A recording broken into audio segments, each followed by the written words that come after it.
으로 은혜가 답입니다. 은혜가 답입니다. 이런 제목으로 말씀 전하도록 하겠습니다. 여러분 옆 사람과 이렇게 한번 인사하도록 할까요? 사랑합니다. 축복합니다. 네, 그럼 이렇게 인사할 때 그냥 하지 않고 마음을 담아서 하시죠. 네, 마음을 꼭 담아서 해주시길 바랍니다. 여러분 요한복음은 7개의 표적이 있습니다. 다른 마태, 마가, 누가, 공관복음을 보면 예수님의 기적이 참 많이 나오죠. 근데 이 요한복음은 7개로 딱 요약이 되어 있습니다.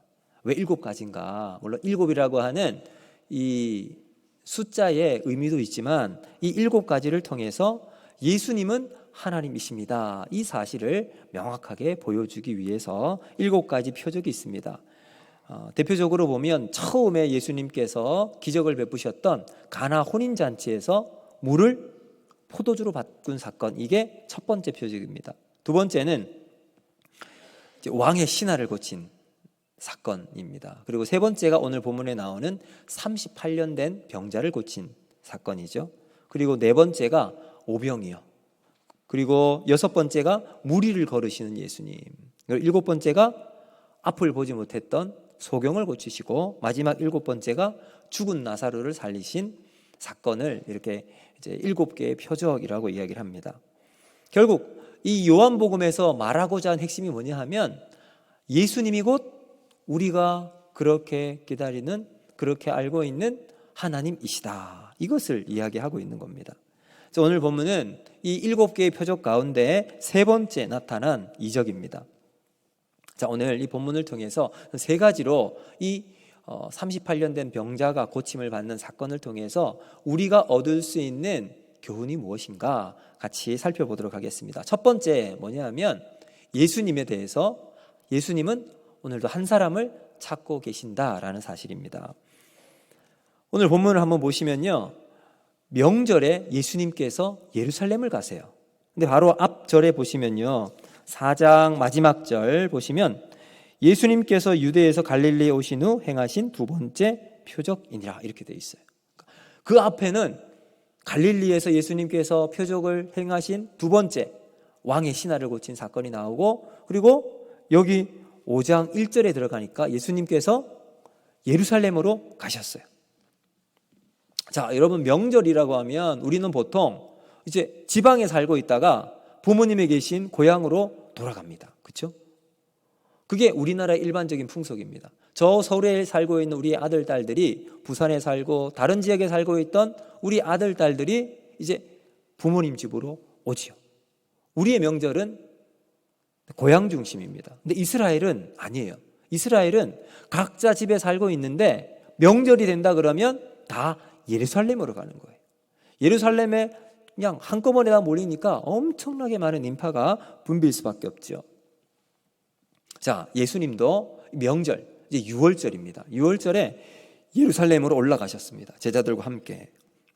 근데 그 예루살렘 성에 가시고 나서 예수님께서 어디로 가셨냐면 베데스다 연못에 가십니다. 베데스다 연못에 가서 38년 된 병자를 만나시고 그 사람을 고쳐주십니다. 자, 여러분, 이 이야기를 보시면 우리가 한번 주목해야 될 것이 있습니다. 사람들은 명절, 많은 사람들이 가는 이 예루살렘을 향해 발걸음을 옮기잖아요. 그래서 여기도 구경하고 저기도 구경하면서 도시에 그 많은 사람들이 모여있는 것을 황홀경에 넋을 놓고 이렇게 쳐다보고 있었을 겁니다. 잔치가 여기저기서 벌어지고 여기 뭐 흥겨운 소리와 함께 그 많은 사람들이 그렇게 막 모여드는 그러한 잔치 분위기 속에서 예수님은 그 자리를 조용히 빠져나오십니다. 그리고는 그 명절에 흥겹고 잔치 분위기인 그곳을 벗어나서 가장 외롭고 불쌍한 황자가 있는 베데스다로 가십니다. 예수님은 축제를 즐기기보다 그곳에서 하나님의 사랑과 긍휼을 베푸신다는 사실입니다. 예수님은 잔치, 많은 사람들에게 관심이 있지 않고요, 한 사람,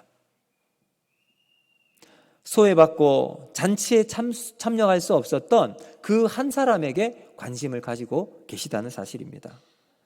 모든 사람들이 명절의 축제에 마음이 있었겠지만 예수님은 괴로움의 삶에 쓰러져 있는 그 한 사람 병자를 바라보고 가신다는 사실이죠. 여러분, 성경에 보시면 우리 예수님은 언제나 기다리고 계시는 분이 아니에요. 기다리신 분이 아니라 찾아가십니다. 찾아가셔서 만나주세요. 여러분, 오늘 예수님 누구를 찾아가십니까? 당시 권력을 가지고 있었고 사람들의 자신의 말 한마디면 사람들을 쥐락펴락할 수 있는 권력가들, 종교 지도자들 찾아가지 않으셨어요. 미래를 보장받기 위해서 안면을 익혀서 이제 자신의 사역의 활동 범위를 높일 수 있는 그런 장을 펼치는 데 사용하지도 않으셨습니다. 예수님이 사역하고 있는 것은 저 변방 갈릴리였거든요. 그러니까 지금으로 따지면 선교지와 같은 그런 곳이에요. 그런 곳에서 선교 활동을 잘 할 수 있도록 후원을 받을 수 있는 그런 배경을 요구할 수도 있었지만 예수님은 그렇게 하지 않으셨습니다. 예수님은 사람들과 다르셨습니다. 명절날 축제 속에서도 절망과 한숨을 끌어안고 신음하고 있는 그늘진 그늘에 앉아있는 사람들을 찾아가십니다. 그곳은 다리 저는 사람, 눈먼 사람, 혈기 마른 사람, 가난에 지쳐 야위어 있는 여러분 그런 사람들, 세상에서 버림받은 자들, 중환자들이 모여있는 중환자실, 그곳으로 우리 예수님은 찾아가십니다. 혹시 오늘 예배를 드리면서 우리 인생의 무거운 짐을 지고 계신 분이 계십니까? 인생의 실패와 고난과 아픔을 안고 오신 분이 계십니까? 우리 몸과 마음의 삶의 아픔을 가지고 계신 분이 계시다면 오늘 예수님께서 우리의 삶에 찾아오실 줄로 믿습니다. 그 시간 우리가 예수님 만나서 예수님이 우리의 손을 붙잡아 주시고 함께하여 주실 때 오늘 베데스다에서 치유와 회복이 일어났던 놀라운 그러한 은혜가 우리 모두에게 있기를 주님의 이름으로 축복합니다. 자, 두 번째 보시면 세상이에요. 세상을 보니까 자비의 집에서 일어나고 있는 무자비한 현실. 자, 2절과 3절 한번 보실까요? 2절, 3절 같이 보겠습니다. 시작. 예루살렘에 있는 양문 곁에 히브리 말로 베데스다라 하는 못이 있는데 거기 행각 5이 있고 그 안에 많은 병자, 맹인, 다리 저는 사람, 혈기 마른 사람들이 누워. 아멘. 자, 여러분 여기까지 읽겠습니다. 2절 말씀을 보니까 이 본문은 예루살렘 성문 곁에 있는 베데스다 연못가에서 사건이 일어나고 있습니다. 그럼 이 양문은 어떤 곳일까요? 양문은 양들이 왔다 갔다 하는 문들입니다. 예루살렘 성은 여러 문들이 있는데 그 문마다 이름들이 다 적혀 있는데 오늘 여기 양문이라고 되어 있어요. 느헤미야가 이제 성벽을 건축하잖아요. 그때 제일 먼저 건축한 것이 양문입니다. 이 양문이 가지는 중요한 의미가 있어요. 뭐냐 하면 이 양문은 왜 양을 예루살렘 성 안으로 가져갈까요? 제사 드리기 위해서. 그 안에 이제 사람들이 하나님께 제사를 드리기 위해선 짐승을 가지고 가는데 그 들어가는 통로가 양문입니다. 그러니까 무너져 있는 나라에 마음은 무너져 있고 신앙을 바로 세우기 위한 첫 번째 시작이 무엇이었냐? 느헤미야가 세웠던 성벽의 첫 단추가 양문이었던 것처럼 예배가 회복되는 그 자리에 우리 예수님 이제 양문 곁에 있는 베데스다 연못으로 가십니다. 그럼 오늘 우리도 하나님께 예배하러 오셨잖아요. 양문에 우리가 들어오게 된 것입니다. 그렇다면 이 양문에 들어온 여러분들은 우리가 어떤 것이 무너져 있습니까? 무너져 있는 우리의 삶의 부분들에 하나님의 말씀이 들어오게 될 때 무너져 있는 그 자리에서 다시 회복과 치유의 은혜가 있게 될 줄로 믿습니다. 여러분, 어려움 때문에 혹 사람들 때문에 찾지 못했답니다. 뭘 찾지 못했는지. 우리가 참 어려움 때문에 사람들 때문에 혹 우리가 시험 들 때가 있잖아요. 그것 때문에 우리가 예배 드리기 싫다, 나오지 않는다면 여러분 우리의 무너져 있는 양문을 다시 회복해야 합니다. 그럴수록 더욱 예배 자리를 지키며 하나님께서 우리에게 부어주실 은혜를 기대하고 주님이 우리를 세우실 것들을 기대하면서 주님 앞에 나아가는 우리 모두가 되어야 할 줄로 믿습니다. 바로 그 양문 곁에 베데스다 연못이 있어요. 여러분, 이 베데스다의 뜻이 뭐냐 하면 자비의 집, 은혜의 집, 이런 뜻이에요. 자, 이 은혜의 집, 자비의 집 베데스다에 특별한 전설이 있는데요. 3절 후반부부터 4절까지 보시면 괄호로 되어 있는 거 있죠. 그 부분입니다. 우리 같이 한번 읽어보겠습니다. 시작.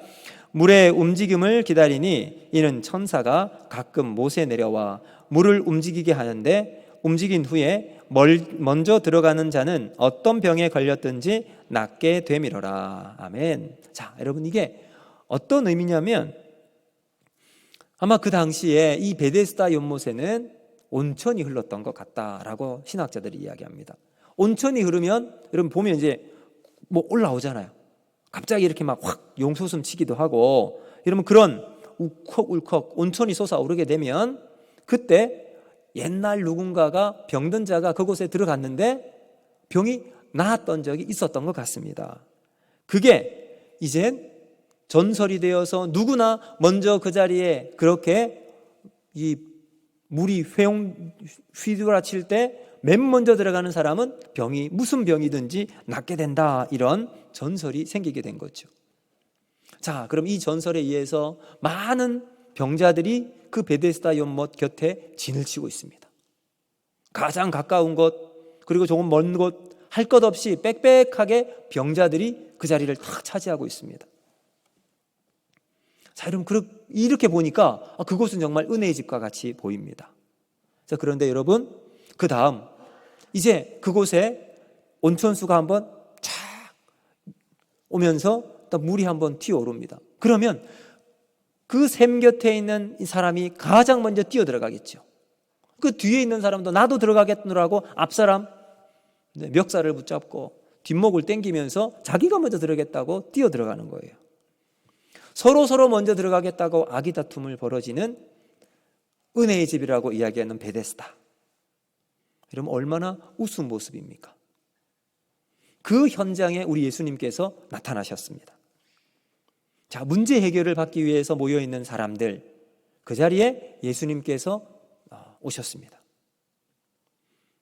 그런데 참 아쉬운 것은 뭐냐 하면 이 은혜는, 보통 우리가 은혜는 아무런 대가 없이 받는 거라고 하잖아요. 대가 없이 누군가가 우리에게 선물을 주고 아무런 기대하지 않는 상황에서 누군가가 우리를 도와주는 상황을 우리 은혜라고 이야기를 합니다. 근데 오늘 이 베데스다 연못에 이뤄지는 은혜의 집에서 벌어진 일들을 보면 어느 누구도 은혜와는 상관없는 상황 속에서 제일 먼저 들어가는 사람을 우리가 찾아야 합니다. 물이 동할 때 제일 먼저 들어가야 된다는 거예요. 한번 생각해 보시면 제일 먼저 들어갈 수 있는 사람은 누굴까요? 몸이 안 아픈 사람, 그렇죠? 정말 자신이 몸이 회복해야 될 필요성이 있는 사람, 난치병과 평생 어려운 이 몸이 힘겨워서 살고 있었던 사람은 절대로 그 자리에 맨 먼저 들어갈 수가 없는. 그러니까 여러분, 너무 안타까운 상황이 이 베데스다 연못 가운데 일어날 수 있는 겁니다. 자, 혈기 마른 사람, 중풍병자, 안 못 보는 자, 눈이 먼 사람, 어느 누구도 그 자리에 먼저 들어갈 수가 없습니다. 먼저 들어가려고 하면 이미 어떤 사람이 먼저 들어가서 씻고 몸을 딱 수건으로 닦고 있는, 참 이런 참 안타까운 상황이 이곳 가운데 일어나고 있습니다. 자, 그 자리에 우리 예수님께서 은혜를 베푸시기 위하여 오셨지만 아무도 예수님을 바라보지 않습니다. 오로지 저 물만 바라보고 있어요. 저 연못의 물이 언제 다시 어떤 일이 일어날까, 그것만 바라보고 있으면서 그러기만 해봐라, 내가 제일 먼저 들어갈 것이라고 눈에 불을 켜고 있는 병자들의 모습. 여러분, 은혜의 집이 얼마나 삭막해져 있겠습니까? 여기 모여있는 난치병 환자들, 사실은 난치병 환자들의 모습만 보여주는 것이 아니라 당시 예루살렘, 이스라엘 전체에 만연해 있는 영적 무감각에 빠져 있는 이스라엘 백성들의 모습을 대변하고 있습니다. 뿐만 아니라 은혜의 집이라고 이야기하는 그곳, 혹 지금으로 따지면 교회에 모여 있는 오늘날 우리들의 모습을 그대로 반영하고 있는 것입니다. 우리의 영적인 상태가 겉으로 보기에는 멀쩡해 보이지만 실제 우리의 한꺼풀을 딱 벗기고 보면 우리도 그렇게 문제 있고 아픔과 상처 속에 치유받지 못하는 우리의 모습이 사실 여기 속에 그대로 나와 있습니다. 그럼 진리를 바라보지 못하는 소경들, 여러분 영적인 세계가 있지만 그것은 보지 못하고 눈앞에 보이는 우리들의 이 세상만 바라보면서 여기에 우리 인생을 거는 사람들, 영성이 열려 있지 않고 영감을 잃어버린 사람들, 수많은 사탄의 공격을 받고 있지만 물리칠 힘도 없고 그저 당하기만 하면서 주님을 찾지 않는 우리들의 연약한 모습이 오늘 여기 베데스다 연못에 모여 앉아있는 불치병 환자들의 모습이 어쩌면 오늘 우리들의 모습, 저의 모습이라고 생각합니다.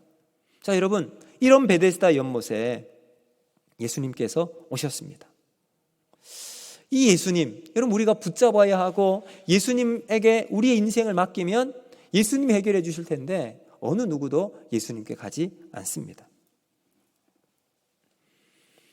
자, 여러분 이 베데스다 연못에 있는 사람들은 여전히 자신의 힘은 없지만 기어이 그곳에 자기가 1등으로 들어가기 위해서 오늘도 달려나가고 남들과 싸워야 하는 인생을 이 사람들이 살아가고 있습니다.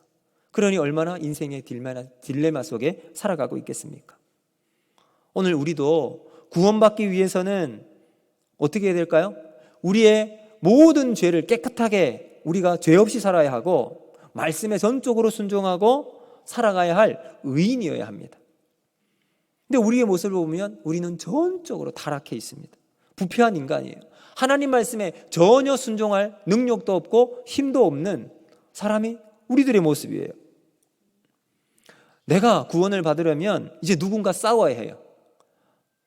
1등만 들어갈 수 있는 곳이기에. 그래서 이제 좋다 한번 해보자. 사각 링 위에 올라가는 거예요. 올라가서 그래 한번 싸워보자. 누가 이기나.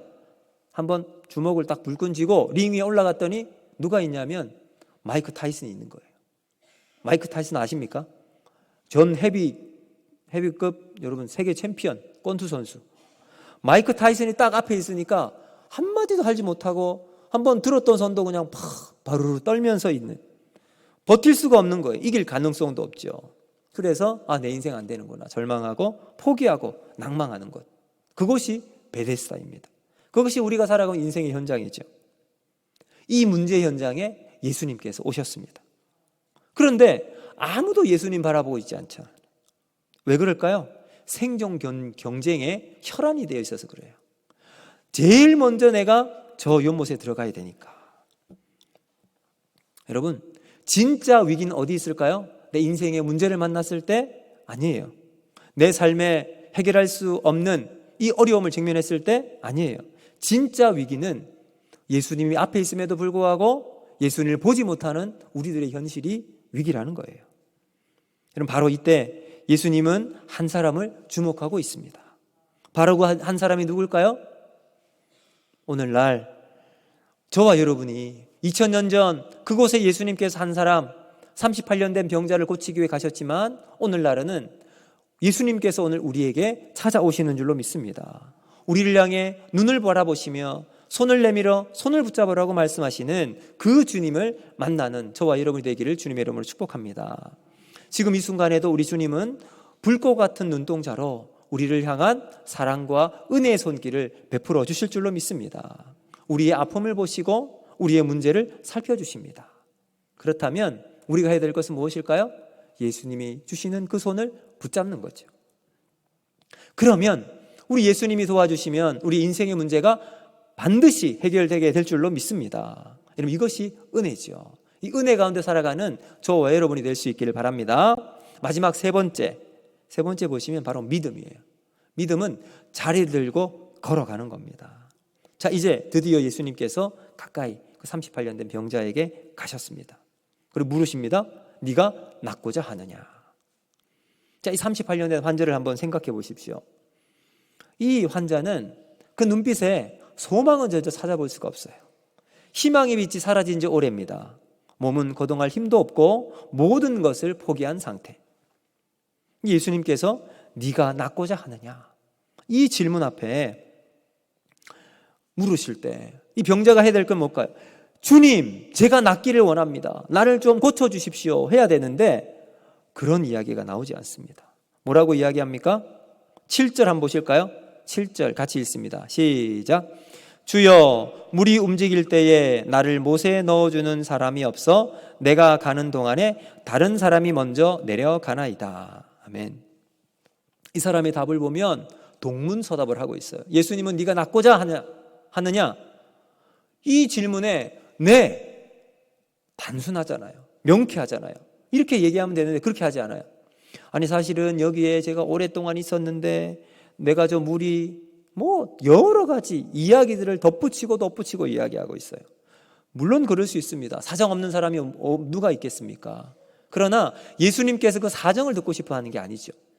네가 낫고자 하느냐? 네, 낫기를 원합니다. 이 단순하고 명쾌한 답변을 하면 되는데 그렇지 않습니다. 그럼 오늘도 예수님께서 우리에게 물어보실 것입니다. 네가 참으로 변화되기를 원하느냐? 네가 참으로 달라지기를 원하느냐? 진정으로 나를 만나기를 원하느냐? 진심으로 낫기를 원하느냐?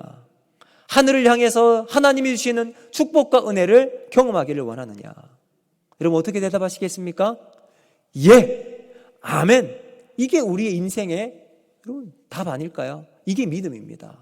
예수님이 질문하실 때 예스, 아멘 하면 되는데 다른 이야기들로 예수님을 아니에요, 여러분. 단순하게 예수님 물어보실 때 믿음으로 대답하시면 됩니다. 믿음으로 우리는 주님 앞에 설 때 우리 주님께서 오케이, 내가 낫게 해주겠다 말씀하시겠죠. 근데 이 병자는 얼마나 어리석은 모습입니까? 이 병자를 고쳐주기 위해서 예수님이 친히 찾아가셨지만 엉뚱한 소리만 해놓고 있습니다. 여러분 여기 이 한 사람이 이 38년 된 병자가 자신에게 하는 말을 들어보세요. 나를 못에 넣어주는 사람이 없어. 자신을 못에 넣어줄 사람이 없다. 영어 성경을 보니까요, I have not a man 이렇게 됐어요. 나는 한 사람도 나를 도와줄 사람이 없다. 이렇게 이야기를 하고 있어요. 세상에 한 줄기 희망마저 사라질 때는 언제인 줄 아세요? 바로 우리에게 도움의 손길을 내밀 수 있는 한 사람이 없을 때입니다. 그때 우리는 절망하게 되고 소망을 잃어버리게 되죠. 이 병자가 자신의 못에 데려다 줄 한 사람이 없음을 알고 절망에 빠져 있습니다. 우리가 살아간 이 세상 속에서도 누구 하나도 붙들 수 없는 세상, 어느 곳에서도 도움을 청할 수 없는 절박한 세상을 살아가고 있는, 한계에 부딪혀 있는 인생을 살아가는 우리의 삶을 되돌아볼 때 이 38년 된 병자의 모습과 별로 다르지 않을 것입니다. 그때 어떻게 될까요? 하늘을 바라보시기 바랍니다. 반드시 우리 주님은 우리에게 손을 내밀고 우리의 인생을 찾아오실 줄로 믿습니다. 그럼 그때 우리의 대답은 주님 감사합니다. 내 모습 이대로 주님 받아주시옵소서. 그러면 그래 내가 받아줄게. 예수님 뭐라고 말씀하시죠? 그 다음 일어나 내 자리를 들고 걸어가라. 할렐루야. 여러분 이 놀라운 축복과 회복과 치유의 은혜가 오늘 우리의 삶 가운데 나타나기를 주님의 이름으로 축복합니다. 자, 그런데 여러분 여기 결론 부분에 보시면 의문점이 하나 있어요. 그게 뭐냐 하면 사실 여러분 생각해 보시면 베데스다 옆에는 수많은 병자들이 있잖아요. 38년 된 병자뿐만 아니라 눈먼 사람, 그 다음에 혈기 마른 이 온몸이 그냥 뼈가 바짝 말라 있는 사람뿐만 아니라 수많은 병자들이 그 자리에 있습니다. 그런데 딱 한 사람만 고침을 받았어요. 38년 된 병자 한 사람. 왜 그랬을까요? 이유가 뭘까요? 그렇죠? 아니 그 많은 사람들이 있는데 고침을 받았다면 주님 저도 좀 고쳐주십시오. 저는 여기가 아픈데 나를 좀 회복시켜 주십시오 해야 될 텐데 아무도 그런 사람이 없어요. 이유가 뭘까요? 여기 오늘 마지막 9절에 힌트가 있습니다. 동그라미 뒤에 보면 이날은 9절 보시면 이날은 무슨 날이라? 안식일이니. 안식일이에요. 안식일. 여러분, 안식일이 어떤 날이에요? 일해서는 안 되는 날. 예수님께서 그 병자를 고쳐주셨습니다. 고쳐주고 난 다음 이 38년 된 병자가 자기가 들고 있었던 앉았던 그 자리에 이 자리를 들고 일어나요. 이를 잡고 걸어가는 거예요. 사람들이 뭘 지적했을까요? 안식일인데 말이야. 너 이 자리 들고 가면 돼? 그거 안 되는 거야. 안식일 범하는 거야. 그럼 이렇게 이야기를 하고 있는 거예요. 예수님의 말씀을 듣고 그의 병이 치유되었습니다. 자리를 들고 일어났습니다. 그렇다면 옆에 있는 사람들이 나도 고쳐주세요 해야 될 텐데 무엇을 지적하고 있어요? 저 사람 보니까 안식일 범했네? 율법 범했네? 안 되겠어. 이렇게 정죄하고 말았다는 거죠. 여러분, 참 이것이 어쩌면 이 베데스다 연못에 일어나고 있는 비극이라고 생각합니다. 안식일인데 어찌하여 자리를 들고 일어나느냐. 수많은 사람들이 비난합니다. 혹 어떤 사람은 율법사 그리고 바리새인에게 가서 이 사실을 이야기하고 있어요. 그리고는 고자질하고 시비거리로 삼고 있습니다. 그럼 진짜 중병이 무엇일까요? 바로 이 부분입니다. 정말로 치유할 수 없는 병에 걸려 있는 것, 종교로 예수님을 판단하고 있습니다. 하나님은 이 땅에 하나님께서 우리를 구원하시기 위해 예수님 보내주셨지만 예수님 거부하고 율법을 지키기 위해서 그 자리에 앉아있는 이 베데스다 연못에 있는 사람들, 더불어서 모든 유대인들, 어쩌면 오늘 우리의 삶 가운데도 율법이 자리 잡고 있는 우리의 완악한 모습들. 여러분, 안식일은 가만히 누워있으라고 있는 종교가 아닙니다. 안식일은 하나님이 주시는 영적인 안식과 평안과 회복과 치유의 날인 줄로 믿습니다. 오늘 우리가 예배를 드리는 것, 왜 예배를 드리죠? 하나님께서 우리의 마음을 만져주시기 위해서예요. 우리가 하나님께 우리의 마음을 올려드릴 때 하나님의 은혜로 다시 한번 체험을 받아서 주님 앞에서 우리의 삶이 새로워지는 것을 경험하는 거예요. 여러분, 우리 기독교는 그냥 그런 종교가 아니에요. 마귀와 질병을 대적하는 종교인 줄로 믿습니다. 병들어 신음하는 곳에 예수님의 능력이 임하고 예수님의 손길이 임할 때 회복이 일어나고 치유가 일어나는 그러한 하나님의 능력이 있는 곳입니다. 사랑하는 성도 여러분, 오늘 우리의 삶 가운데 다시 예수님 앞에 우리의 삶을 내어놓고 주님이 주신 은혜를 경험할 때 그 은혜가 우리의 인생의 답이 되는 삶이 되기를 주님의 이름으로 축복합니다. 오늘 우리 예수님께서 우리에게 말씀하실 겁니다. 일어나 내 자리를 들고 걸어가라. 여러분, 우리는 당당히 내 안에 있는 모든 것들 다 내려놓고 주님이 주신 은혜의 손길을 통해서 다시 일어나 우리의 삶의 현장 가운데 예수님을 증거하고 복음의 증인으로 삶을 살아가는 우리 모두가 되기를 주님의 이름으로 축복합니다. 기도합니다.